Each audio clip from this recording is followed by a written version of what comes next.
Okay, so I believe we can start. Good evening, everyone. I hope you're all safe despite the unprecedented circumstances that we're currently facing.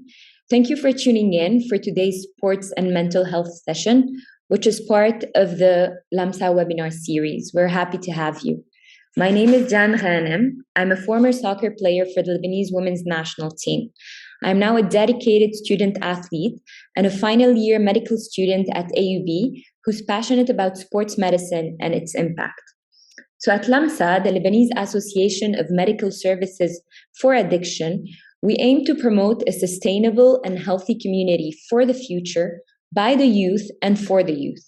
We focus on awareness and prevention, education, global outreach. Today, I'm thrilled and honored to be able to talk about a topic that really interests me, which is physical activity and busy schedules, based on my own personal experience. Because if I can do it, you can do it. So before we start, kindly make sure your microphones are muted at all times. Throughout the session, feel free to type in your questions or concerns in the chat box, or really just unmute yourself and it would be nice to hear your voices.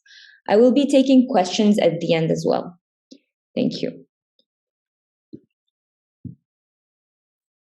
Okay, so first of all, disclaimer, this presentation has been adapted and updated from my previous presentation done at AUB at the Faculty of Agriculture and Food Science for nutrition students.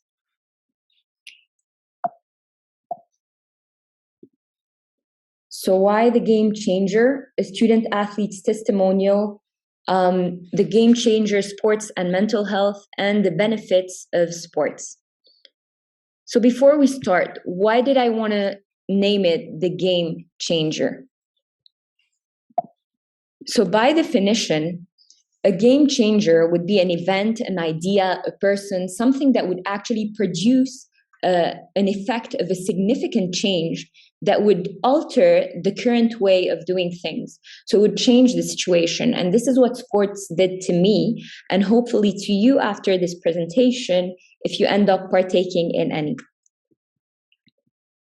So let me tell you a little bit about myself before we start. So I did my undergraduate years at AUB, where I majored in psychology and minored in biology. At the same time, I was juggling multiple sports, including basketball, second division, football, futsal, first division, national team trainings, and horseback riding just here and there. I moved on later to decreasing that as I went on to medical school. And I'm currently a final year med student at AUB. And I still try to partake in sports. So I even do it competitively. So how do I do that? Let me tell you how it's been since the beginning up till now. So basically, during my undergraduate years, I started and I was practically on 4 teams, 5 teams if we also count basketball. I started playing with GFA soccer team and also joined the under-19 national team. Afterwards, I played for AUB futsal varsity team and I played for USG futsal first division club. So imagine having this while also being in a very competitive environment, which are basically the pre-med years. So obviously I was kind of an outcast, which was okay because I was used to it and I really enjoyed what I was doing. But when I started to see that it started affecting my education, this is where I really decided to, take it down a bit and try to focus a little bit more on what I could do instead of stopping everything altogether. Because I knew that for me, stopping would just not be an option. So I dropped USG's futsal club team. I stick to AUB's futsal varsity team. I stick to football with the national team and with SAS soccer team. And, I kept this for undergrad years 2 and 3. 3 and 4, I moved on to the senior national team with with all the seniors playing football, and I stick to futsal at AUB, where I was actually captaining the team for 2 years, and then I joined med school. So here I was actually applying to medical school, and it was really hard at the time. So I was even on BFA soccer club team, where I had ons and off because I was also injured. So I was trying to manage everything, and then during my my medical years, I stick to just one futsal team. I was called up for the futsal national team as well, which I wasn't able to do because the practices used to be at the same time as my classes. So, for instance, at 7 a.m., I would be in class and they would be on court. So, this was no longer an option. And now I'm happy to be back to trainings where I'm actually playing with USG's Futsal First Division Club whenever they have any practices or games. I do mixed friendlies with my peers, and I got back to horseback riding after 10 years of stopping. So the point of this chart here is really just to tell you that no matter what happened, I just didn't stop. So it wasn't quitting for me, it was adapting. So you can see how I adapted over the years. And despite, decreasing the numbers of teams I was on, this is kind of what helped me maintain my sports throughout very competitive years. So it's more about adapting and not quitting. So how was I able to do this? So how would someone be able to adapt? So to adapt, you need to really know yourself. For example, let's take my Med 1 year at AUB, where I was on AUB's futsal varsity team. So I know that we have practice 3 times per week, and I know that we have approximately 1 game per week. If we're lucky, that 1 game is scheduled during the time of a practice, which means it also totals to 3 times per week, which would be great. I do know that the period of stress is from March to May. Why? Because this is the period during which we are wrapping up the league. So we know that we have multiple games during that period. We also travel during that period, meaning we will be a little bit late on our classes if we don't plan ahead. So knowing this in advance will help you really manage it and to be able to anticipate anything that could happen. And that way, when it's actually March or April, I'm already ready for it. And, I'm not lagging behind and I don't need to actually skip practice or to skip a game. So for example, this is my Med 1 schedule. This is what a typical week would be like. So we have lots of classes and then we have the lab. So for example, on Mondays, Wednesdays, and Friday, I finish at 2 p.m., which is where I would have my practices at about 6:30 or 7 p.m. So this is a lot of time between 2 p.m. and 6:30, right? So a lot of people go back home, they're able to chill, but not a pre-med student. And usually if a pre-med student does that, it's usually to study a little bit more. But I live very far from Beirut, so I live very far from AUB, which would end up with me taking about 45 minutes commute to go back home. So this wasn't really an option, and I had to adapt. So before, I used to hate studying in the library at AUB, and I still do, but I kind of had to. So on Mondays, for example, after finishing at 2 p.m., instead of going back home and then coming back for practice, I just go to the library and I study there for 4 hours. I take breaks in between, and then I show up to practice at 6:30. And, it's actually a good thing because if I'm done with my work by 6:30, then after practice, I can go back home. And then I can rest, I can chill, I can read a book, anything that I can do for me to be able to be in a good place. And if I'm not done with my studies, I can just go back to the library after practice. And that way I can ensure that I will not fall asleep on my desk at home, which really happens if you're really, really tired. So here again, I literally adapted, but I did not quit. An extra measure that I had taken, it's that often in medicine, the material is just too dry. So studying biology or preparing for the MCAT was exhausting and really not always interesting. So I needed to keep myself motivated to be able to push through and through. So I thought, what if I can find something that interests me and that, is related to both? So for example, before starting my study day, I used to wake up every day, have my breakfast tea, while reading research or completing courses about sports medicine in general or football injuries. So in this picture, you can see that I had completed the FIFA football medicine diploma out of pure interest in 2017. So I wasn't even in med school by then. You'd think these are just details, but there's so much more because they're probably the key to the potential success that you might get in actually partaking in sports and enjoying them. So, enough about me, and let's go to the benefits of sports. So, what does sports do to mental health, and how you can end up partaking in sports even despite a very busy schedule?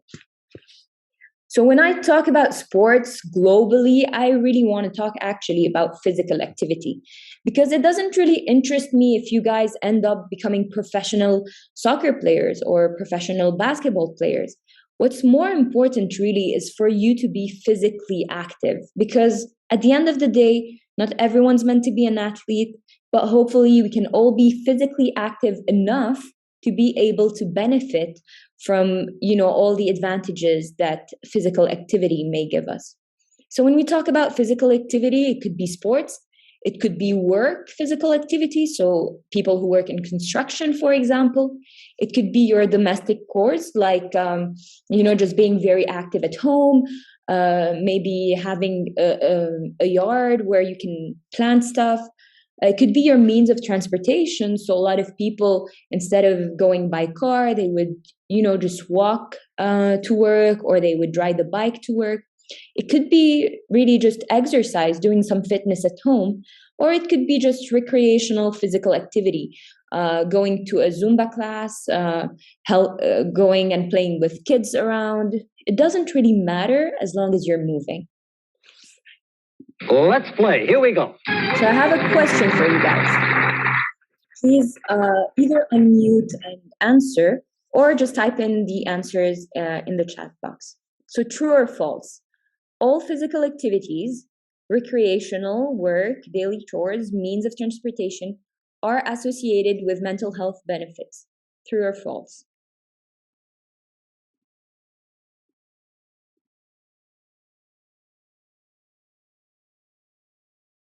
Okay, so Stephanie says true. True, true, true. So everybody. Perfect.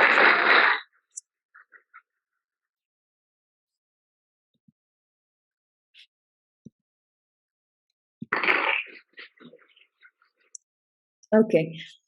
So basically, while most physical activities would be associated with mental health benefits, it's very important to pay attention, for example, to people who work in construction. So people who work in construction, even if they're being actually physically active, sometimes it's too tiring, it's too strenuous of an activity. The volume of the activity is too loaded to the point where they're not enjoying it. And if they're not enjoying it, even if they're having this, physical activity, they may not really benefit. And this is what research has shown. So there's also a component where you need to pick the right activity for you. So physical activity is meant to promote well-being, to prevent the development of anxiety symptoms and depression symptoms, and to treat those depression symptoms, those anxiety symptoms, many times as an adjunct to the pharmacologic treatment. So the combination of the pharmacological treatment and the physical activity is really what gives the best outcomes. Let's play. Here we go. So true or false? Physical activity is an efficient and effective non-pharmacological treatment for mental health disorders. This is just to see if you guys are listening. So Nada, Roland, Christian. Okay, you guys are awesome. before or after sport? Let's play. Here we go. Perfect. So another question. What type of activities should one prioritize? High intensity workouts, short workouts, aerobics, or it doesn't matter?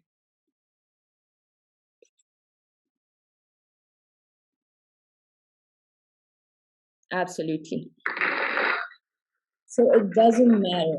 Whatever you want to prioritize, if it makes you happy, you do that. So, for example, if construction would make you happy, do it. You will end up getting the benefits as long as you don't do it excessively. But if it doesn't really, and most of the time it doesn't, just avoid that because you will not be able to get the benefits. But really, any type of activity, as long as you're moving. Let's play. Here we go. Okay, this is a trickier question. So, an increase in the volume of physical activity is associated with significant benefits for mental health disorder. So, is this like a positive correlation, meaning the more you increase the volume of physical activity, the more you have benefits for mental health disorders? Okay, so we have mixed responses. As it should be, but excellent. So Maria says B. So this one is right. It's true and false, but it's mainly false because an increase, you will see with the next question. So an increase will increase the benefits, but it should be in moderation. And this is where we will come back to this shortly, but mainly if it's excessive, you will not really get the benefits. If anything, you might get injured. So physical activity is good in three aspects, and we talk about the biopsychosocial mechanisms. Biologically, it increases a few chemicals, a few neurotransmitters, hormones. We'll talk about these. Psychologically, it's all about mental health here. And socially, multiple sports are done in teams, and if individually, you train together at that individual sport. So you're also able to bond with lots of people and to make connections that most of the time are really good and nurturing, and they're usually very positive people. So let's go to the evidence and to what the research says and talk about the benefits of sports. So physical activity, it positively impacts serotonin levels and stimulate norepinephrine. So serotonin would be the happy hormone. So it would be what would help you really get the most out of it. So sports would even act as an SSRI, which is the medication that people take for the depression. So this is how good it is. And norepinephrine would be the neurotransmitter responsible for your well-being in general. Okay, so it improves your mood. Physical activity releases endorphins, and endorphins are the body's natural happy chemicals and reduces levels of cortisols. And cortisol is what is representative of the level of stress. So it increases the happy mood, it decreases the stress, which is everything that we want. Physical activity is associated with lower rates of stress, anxiety, depression, and suicidal behavior, and it improves sleep. It also makes sense. If you're really tired after doing sport, you will obviously sleep like a baby. Participation in team sports. So this is a very interesting one because really there is a difference between individual sports and team sports. So participation in team sports is very important, and I would 100% recommend more team sports than individual because of those extra benefits that it has. So it reduces the risk of teen substance abuse and other reckless behaviors. It enhances resilience, empathy, confidence, and empowerment. It increases executive functioning, creativity, cognitive development, and self-regulation. It improves teamwork and social responsibility, and it ensures better well-being for teens with disabilities. It allows teens participation in outdoor sports allows teens to experience the benefits of time in nature. So also most of the time, the sports that we do might be indoor, but it might also be outdoors. And this is a really, really good thing. So we would encourage even adults or parents who have, their kids wanting to join sports, encourage them to do team sports and really encourage them to go outside, be creative, get a mix of those activities. Don't just stick to one.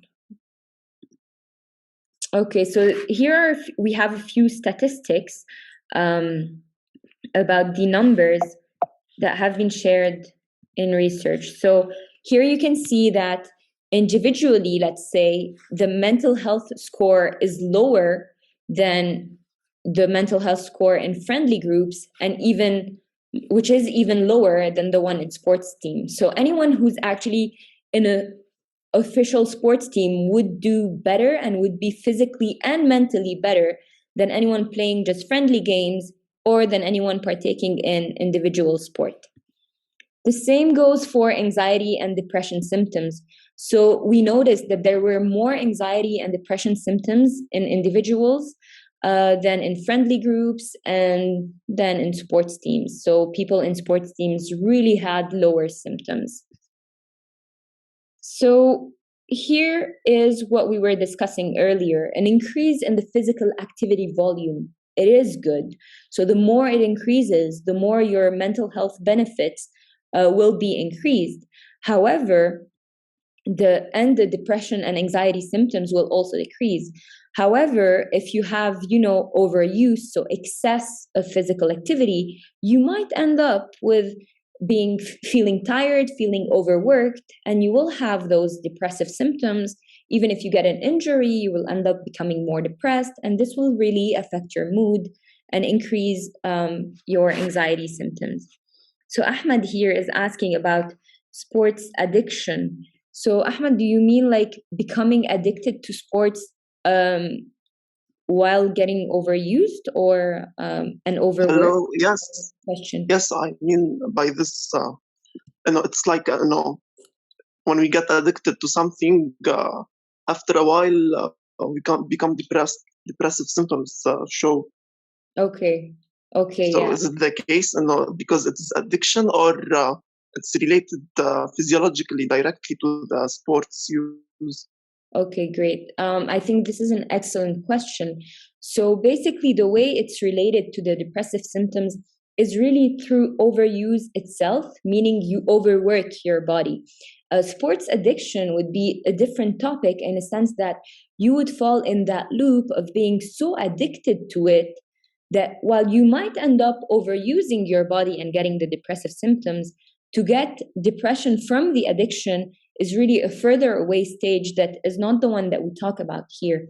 So sports addiction might end up if you're too addicted to what you're doing, but it won't necessarily lead to depression at first, because really it will be in line with your actual thoughts. So it will be, with what you want. So there's no dissonance, right? So this is what happens. So with addiction, if there is no dissonance, you will not have depressive symptoms. It might be a bad habit that you developed, right? Because it's an addiction at the end of the day. But since you're okay with it, it will not really matter. Okay? I hope this answers your question. Okay, thank you. Thank you. Perfect. You're welcome. Let's play. Here we go. So questions. True or false? The reason or motivation behind one's physical activity varies from one person to another.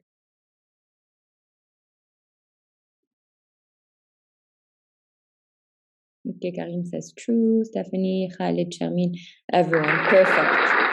So I might want to do it, let's say, to get in shape and to be able to compete. Some people might want to do it for some people might want to do it for their appearance, or because they just want to look good. And of course, if there's an intrinsic motivation, meaning I want to be better, I want to be a better person, I want to feel better, these are intrinsic motivations, really. These are better and more sustainable. If someone just says, oh, I want to look good, This is a good motivation for sure, but it's extrinsic. And usually, extrinsic motivation will not last for long. So I would recommend that even if someone would like to do it to look good or whatever, since this is extrinsic, so it's meaning it's external to what the person really wants, try to merge it with an intrinsic motivation. That way you would be able to do it for a longer period of time. Let's play. Here we go. Other question. So increasing the volume of physical activity might result in harmful events. So this is what we discussed earlier. Okay, so this one is true.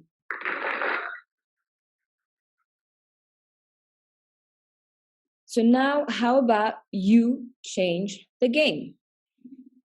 So I told you the way I did it, but it doesn't really matter because at the end of the day, no one can tell you how to do it as much as you, because you know yourself, you know what your schedule is like. But what I can do is tell you what worked for me, and I can give you advice on what worked out of experience, and that way maybe you could use these and adapt them. So 13 ways to change the game. You can feel free to screenshot this slide. I believe this is the most important slide of this presentation because it's the only slide that you can't really read about elsewhere. And it's really the slide that puts the words into actions. So now you know the theory, you can read it anywhere else, but this is really what you will try to apply. So let's go through it. Efficiency and priority. So for example, this is me in with the under 19 national team. It was sophomore year and I had a really important exam that next day, but I really had to make it to practice. And I had spoken to the coach and I said, "Coach, I'm not training unless I'm done with my work." And she said, "That's perfectly fine. Just finish." So I started reading and I completed my work, and it was me saying, "I'm working now, I will work done, go and play later." And it's funny because this is what happened later with the other girls. So the girls started studying too. And it really set not just the example, but the vibe to the point where it normalized it. So this is really encouraged. Scheduling and planning. If you don't plan for it, you will not do it. You might end up doing it once or twice, but really not longer than that. And what we're trying to create here is something sustainable. Meaning, if you say, "Oh, I'll do it whenever I have time. I'll train later." Later might never come, or it might come that one time you're free during the week, but it will not come again. And we need something that you will be able to do repeatedly. So schedule for it. For example, here on the schedule, I had my futsal that was scheduled. That way I know that I will not miss it. I had my lunches scheduled, my research. So whatever is happening during your week, put it on your schedule. Okay, there's no such thing as, it's in my mind. It's not. You have a schedule, you plan for it, you do it. There's a quote that says, "If you don't plan, you plan to fail." So plan it, guys.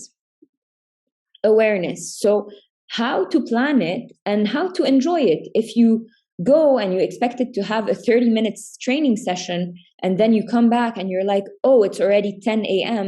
and I left at 8, and you realize that you wasted 2 hours, you will not really enjoy it.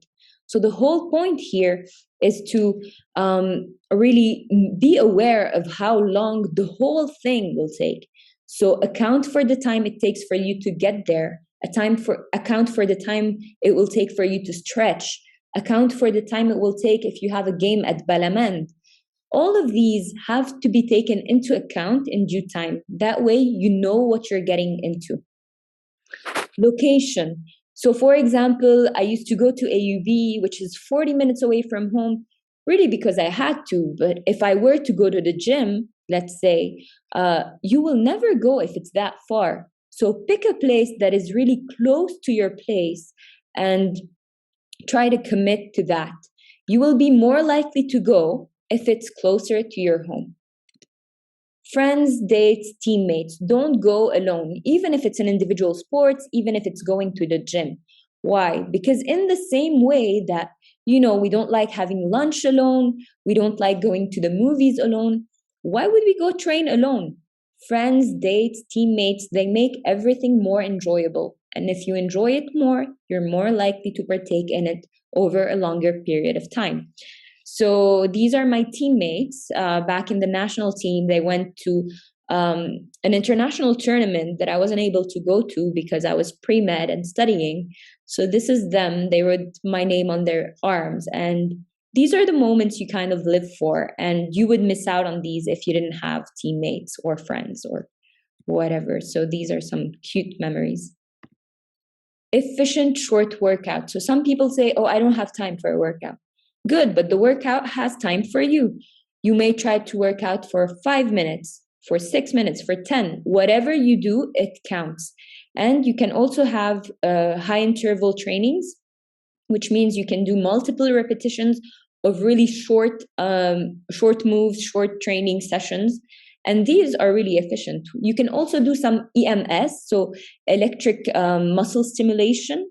And this might get you easy early results, which is not necessarily recommended on the long run, but really good if you are the type of person who would like to see results first to be able to get motivated and keep going. So if you think that this might work for you, do it, whatever it is, but just start moving. Multitasking. So a lot of gyms have, music, TVs available at the same time. That way you can do multiple things at the same time.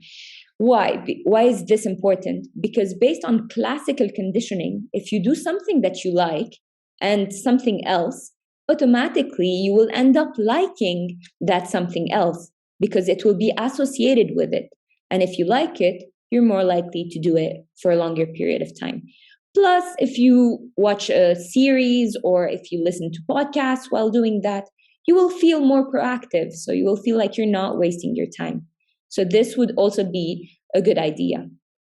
Smart goal setting. And what do I mean by smart goal setting? So for example, for me, it was winning the league.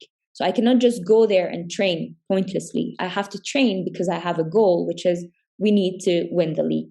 Why do I say smart? And why is smart capitalized? Because S would stand for specific, M, measurable, A, attainable, R, relevant, T, time limited goals. So it needs to be specific, measurable, attainable, relevant, and time limited. Why? Because that way it's short, efficient, you see the results, you're more likely to keep going.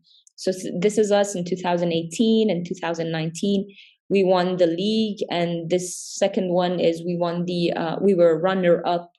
So we came in second. So another thing would be you could be able to, say, I want to jog, I will train for a marathon. Even if you never ran one, go for the 5K jog. So work towards something. Creativity. Sometimes you might not have time to do what you want to do. Get creative, change your workouts, work out at home. So let's say it was raining outside. So I trained literally, I did my futsal practice at home. This is me with my brother. We turned the house into, a mini gym where we had drills, a drill station and, a cardio station with some extra fitness. Commute to work. So honestly, I have a friend, for example, he would park his car at the Corniche and walk to AUB because he knows that he's not physically active. And he tells me, Diane, this is the only way I can get my physical activity in during the day. So it's a nice way. So, just switch it up, spice it up, do whatever works for you, but be physically active. Emotional release, fun. So you need to make it fun. So many times, even with the national team, even with the Division 1, we did games. So for example, we did soccer dodgeball. يعني مثل حرقوس, بس basically the soccer version of it. 3-goal games. So whatever it is, just switch it up. It makes it more fun. You're more likely to come back for more. You can try horseback riding. You can go swimming. You can go skiing. So even if it's not your main sports, if it's not your comfort zone, go and try something new. Zumba, track and field, kickboxing, or just go and play with kids. Get your physical activity in. Habit and consistency. So we said we want you to plan for it and to make a habit and be consistent about it. So let's say I know that I will do it 3 times per week for the upcoming 4 months. And then positive reinforcement. So the positive reinforcement might really be extrinsic factors. So it could be, just a medal, a trophy. But sometimes it's really just your coach telling you, you did well, good job. Did you see this? Go for that. This itself is positive reinforcement and will allow you to, push yourself further. So these are a few of mine. And in that last picture, it's Coach Maroon Al-Khouri, an excellent futsal coach, probably the best one in Lebanon. And he also handled the national team. So for me, just getting good positive feedback from that guy would be excellent positive reinforcement and would keep me coming back for more. So these were the 13 ways to change your game, but you need to do it. So how to do it? You begin to start doing physical activity. You will start getting in shape. You will get a bit of discomfort. It's not really nice. You will want to stop, to be like, okay, I no longer want to do it. I'm tired, but do it anyway. This is the tricky part. Do it anyway. When you do it anyway, it will feel great. And if it feels great, you will do it again. If you do it again, you will see progress. Because when they say that practice makes perfect, it doesn't really make perfect. It does improvement. And this is what we want. An improvement will be a massive motivation to facilitate that progress. So keep going. You will be motivated. You will get stronger. That's it. So start where you are with what you have, because what you have is plenty. And this is basically it. If you guys have any questions, please feel free to put them in the chat. The meeting might stop, but I will log in again afterwards just to say a proper goodbye and to take in questions just in case. Thank you so much.